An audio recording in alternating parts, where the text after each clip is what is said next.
hadirin rahimakumullah, bulan Safar ini ya, di samping guru kita lahirnya di Safar gitu ya, terus juga banyak sejarah-sejarah juga perkawinan pernikahan Siti Fatimah dengan Sayyidina Ali di bulan Safar juga dinikahkan. Saya juga bingung, ini yang mengatakan harus dihindari Safar karena bala, lalu kemudian nikahnya juga harus dihindari, dilewat. Makanya orang-orang KUA banyak liburnya di bulan Safar ini, banyak healingnya dari kantornya. Karena saya merasakan itu.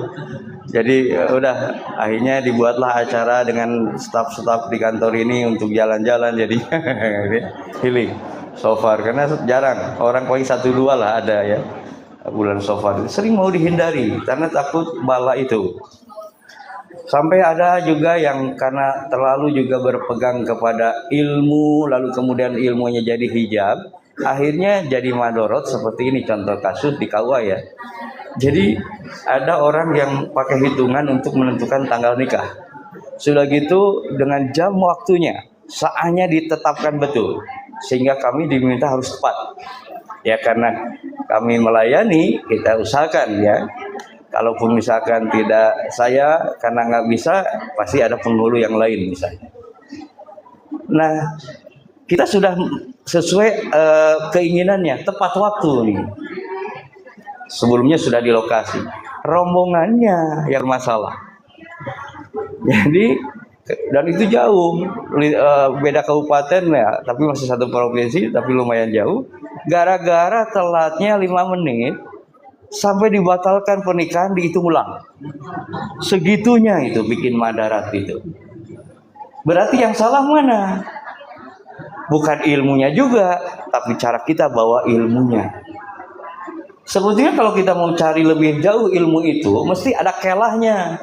Jadi kelah itu kalau ini keluar dari hitungan, mesti ada falakiyahnya lagi gitu. Carikan itu mestinya, jangan akhirnya bikin madarat harus dihitung ulang. Ini kan jauh, kasihan.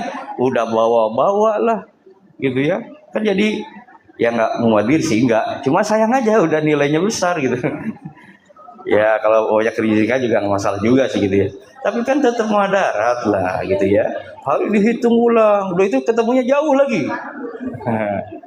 Nah sekarang kalau kita paksakan itu, lalu si 2 orang yang mau nikah sudah kebelet pengen nikah, gara-gara ditunda, lalu kemudian nggak nahan nafsunya, terjadilah zina, bagaimana itu?